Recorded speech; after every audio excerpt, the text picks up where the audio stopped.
The Story of Heracles. Chapter 4. Cruel Twists of Fate. Following the theme of Heracles' life from now on, he wasn't allowed too long for peace before strife wiggled its way into his life. Erginus, king of the Minoans, perhaps under divine influence, launched a huge attack on the city of Thebes, led by several champions.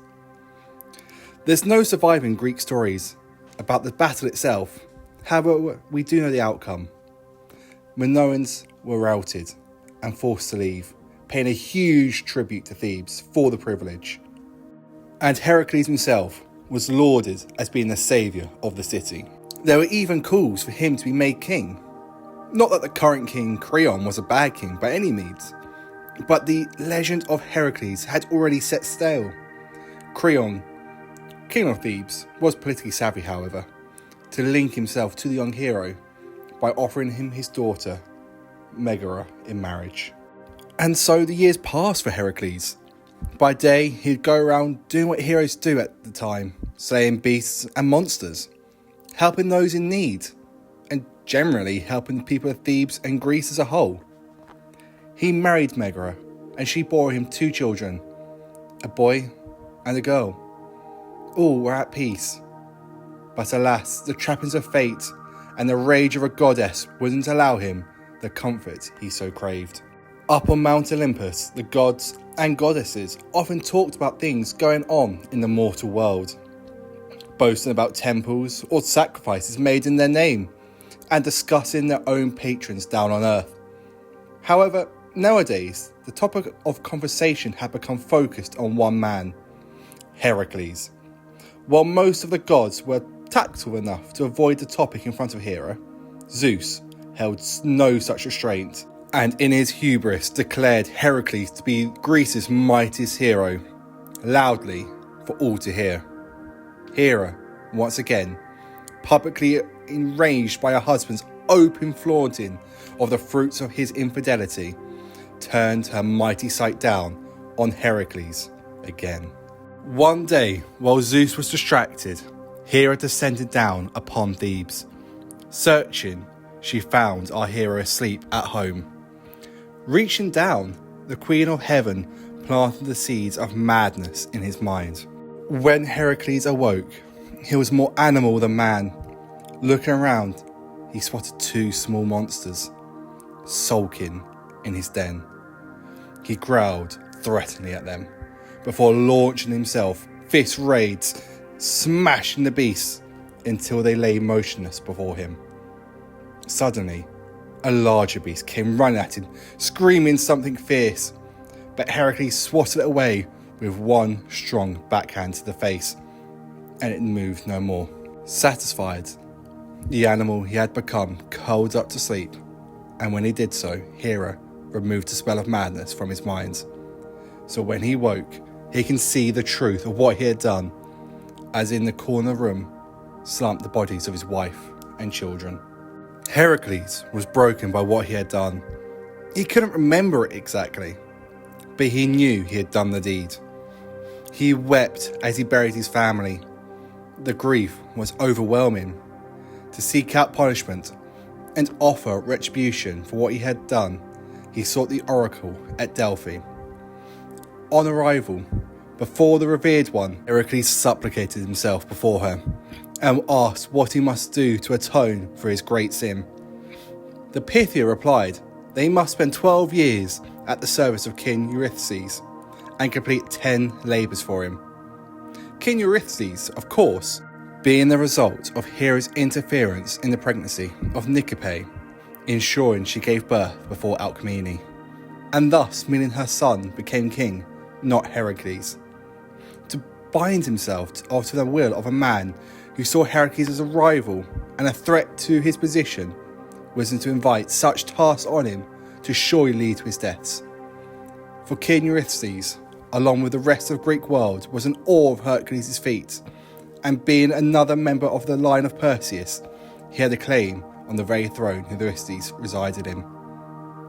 So Heracles made his way south to Tiryns, capital of Mycenae, to offer his services to his cousin, still mourning the loss of his family.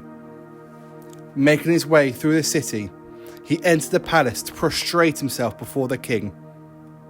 Unlike his cousin, who was broad, strong and large, Eurystheus was weak and sickly, possibly brought on by the speed of his unnatural birth. Whatever the cause, the two men couldn't have looked more different if they tried. It is unknown the true extent of Eurystheus' dislike of Heracles. Maybe he saw it as a threat to his throne. Maybe it was jealousy of his cousin's exploits. Maybe he just childishly saw an opportunity to bully someone who otherwise would have been his liege lord. Whatever the reason, Eurystheus took an instant dislike into his larger-than-life cousin. So when Heracles proclaimed his wish to serve him on the advice of the Pythia, Eurystheus decided to give him tasks of such immense difficulty that his survival would indeed be unlikely. Looking Heracles up and down, he noticed the lion skin he wore as a cloak, and it gave him an idea. Reports had been coming in at a growing rate of lion attacks against travellers in Nemea. This Nemean lion apparently had a hide no blade could cut, and claws so sharp no armour could stop. Truly a fearsome beast. So the king decreed that Heracles' first labour would be to slay the Nemean lion. Chapter 5. The First Labour. Nemea wasn't far from Tiryns. Located west of Mycenae and south of Corinth, it laid on an important trade route for the Greek world. To avoid the beast would add many days' journey for travellers and traders alike, so many opted to take a risk and take the more perilous trail, and paid the ultimate price. With this knowledge, Heracles set out to track his prey. On arrival at the great lion's den, he studied it from afar. It truly was a monstrous beast, larger by far than even the one who had ate his cattle so many years ago. Its fur and mane shone golden in the midday sun, and despite its size, it was as agile as a gazelle, leaping and bounding with such ease. When the time was right, he lifted his enormous bow and fired arrow after arrow at his quarry. Heracles was a master of a bow, having been trained by King Hercules in the way of archery, so every arrow found its mark, but bounced harmlessly off its hide. Furious, the lion roared, searching for its prey. Heracles, for his part, had to think fast. Sneaking round the back the lion's cave, he noticed a second entrance. He picked up boulders no ordinary man could carry, blocking it. Then he hid and waited for the great lion to retreat inside his cave. As night drew in, his wish finally came true. The great lion let out one final huff and slowly prowled inside its cavernous home. Returning to the front of the cave, Heracles pursued his quarry inside. The cave was lit by the light of the setting sun, illuminating all but the very top of their creasing high ceiling. Scratch marks were littered across the walls where the lion had sharpened its claws. The floor itself crunched under his boots as there lay the remains of man and animal alike, all victims of the beast's monstrous appetite. Moving forward, slowly now, Heracles heard a low growl. Looking up just in time, the Nemean lion perched on a high shelf. At that moment, it launched itself at him, fangs bared in its wide jaws, looking to serve him the decisive strike that had felled so many before him. Sidestepping with unhuman speed, Heracles caught the lion round the neck and wrestled it to the floor, pinned. The two stayed there for quite some time, Heracles' grip getting tighter and tighter like an anaconda, before with one final snap, the creature went limp. Exhausted, but altogether rather pleased with himself, Heracles surveyed the lion's hide. Despite its obvious beauty, with its golden shine, it had also been effective at blocking his arrows, a useful trait. So drawing his knife to skin the creature, he placed a sharp blade against it and tried to cut it. However, much to Hercules' annoyance, just like his arrows, the points couldn't pierce the hide. Thinking fast, he pulled the claws from the lion's paws and used those to cut the hide into a pelt that he could wear to replace his old lion skin.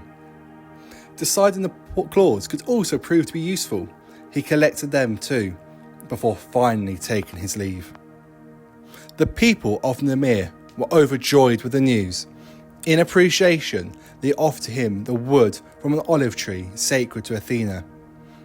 Accepting this humble gift, Heracles uprooted the tree and used the claws to fashion himself a great club.